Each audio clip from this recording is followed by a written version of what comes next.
Bonjour tout le monde. Donc je vais continuer cette série la série rétrospective. Donc après les tassements et les bursts, je vais terminer par la fracture de chance chez les enfants.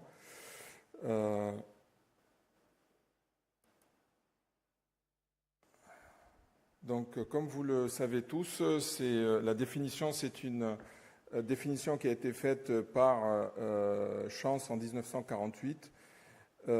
Qui définit ceci comme une séparation horizontale du rachis et de l'arc postérieur. Elle a été baptisée fracture de Chance un an après, en 1949, par Nicholl en étendant la fracture, le mécanisme de la fracture en flexion et distraction, et pas uniquement la forme osseuse pure de Chance. Le mécanisme est essentiellement lié à la ceinture de sécurité, comme Baptiste l'a bien démontré dans son analyse biomécanique. Et les législations, depuis, ont changé avec, dans les années 70, l'introduction de la ceinture à 3 points pour éviter ce type de fracture, pourvu cette ceinture à 3 points, qu'elle soit bien mise. Alors, les lésions associées conditionnent le pronostic de ces fractures. Elles risquent de retarder le diagnostic et il faut avoir ce qu'on appelle le High Index of Suspicion des anglo-saxons quand on voit cette échymose de la paroi abdominale pour rechercher une fracture du rachis et une lésion viscérale. Il y a eu plusieurs classifications pour les chances chez les adultes. Elles correspondent donc dans la classification de Magerle au type B. Chez les enfants, il y a eu essentiellement 2 classifications. La classification de Rumbal et Jarvis en 1992, qui était essentiellement une analyse radiologique sur 10 cas, qui a fait 4 types. Le type B qui passe par le cartilage de croissance supérieur est le plus fréquent. Les lésions physaires sont plus fréquentes que les lésions discales. Le tassement antérieur est très minime et les localisations sont essentiellement L2, L3, L4. La deuxième classification, c'est la classification de Jérôme, celle de Gauzy dans le Spine 2007, qui a fait une analyse IRM sur 18 cas et il a identifié 3 types, dont le plus fréquent est le type 1 qui passe donc par le cartilage de croissance supérieur. Le type 2, c'est la chance osseuse classique et le type 3, c'est le trait qui passe par le plateau inférieur. Il n'existe pas de lésion discale dans ce type de fracture et ça donne une idée sur le traitement. Si c'est facile d'identifier le type osseux, c'est-à-dire le type 2 avec des radiographies, il est un peu plus compliqué de les classifier sans IRM, de classifier le type 1 et le type 3, d'où l'intérêt d'avoir une IRM. Quand elle passe par le plateau supérieur, c'est le type 1, et quand elle passe par le plateau inférieur, c'est le type 3. Donc notre série, c'était une série multicentrique. Sur 16 ans, on a pu recueillir 43 dossiers, 23 garçons, 20 filles, d'âge moyen 10 ans et demi, avec un recul moyen de 3,7 ans. Les circonstances ont été majoritairement accident de la voie publique, avec l'enfant à l'arrière ceinturé. Il y a eu 5 cas de sport et 3 cas d'accident domestique. Le niveau fracturaire était isolé dans 86% des cas et était essentiellement lombaire avec une majorité de L2 et L3.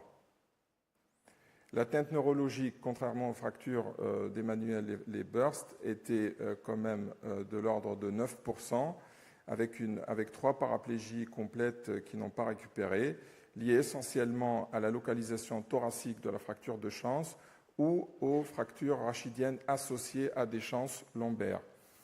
Et ceci se rapproche des données de la littérature, où on peut avoir jusqu'à 23% dans la série de Luhmann et Gardiner, sur une série de 26 patients, et même 43% de déficit neurologique à l'admission, dont 20% qui persistent dans la série de Skax de 2011. En tout cas, c'est beaucoup plus fréquent que la fracture de Chance chez l'adulte, où la lésion neurologique est très rare. Donc on a retrouvé 58% de lésions associées, essentiellement abdominales, mais également au niveau des membres et de la tête. Ceci rejoint la littérature qui retrouve 2/3 de lésions abdominales associées. Les lésions vasculaires sont rares. C'est essentiellement des lésions des organes pleins et des perforations digestives. On retrouve également des traumatismes crâniens et des fractures et luxations des membres. Le délai de traitement a varié de 0 à 2 mois, lié essentiellement à ces lésions associées et aux fractures qui passent inaperçues et qui motivent une consultation pour bosse ou douleur du dos.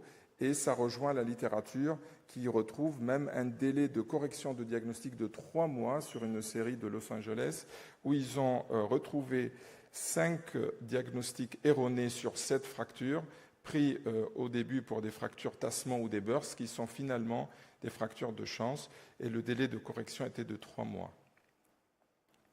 Donc dans cette série, le traitement chirurgical a été fait dans 56% des cas avec un âge moyen de 12 ans, le corset plâtré dans 16% des cas et le corset sans réduction dans 28% des cas avec un âge moyen de 7 ans et demi. Ça, c'est le traitement qui a été fait par une instrumentation postérieure par des crochets sur une chance de type 1. Ça, c'est un autre cas de chance qui est arrivé à l'hôpital en marchant 10 jours après un accident de la voie publique survenu en Grèce et qui a bénéficié donc d'un traitement par lassage avec un bon résultat avec un recul de 10 ans. Ça, c'est un cas de chance osseux pur, donc qui a bénéficié d'un traitement orthopédique par un corset plâtré.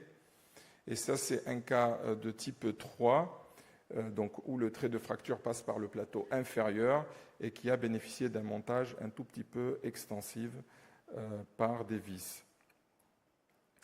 Donc, par rapport au tassement, l'index sagittal était avant le traitement de 80% et il y a eu une amélioration de 7%.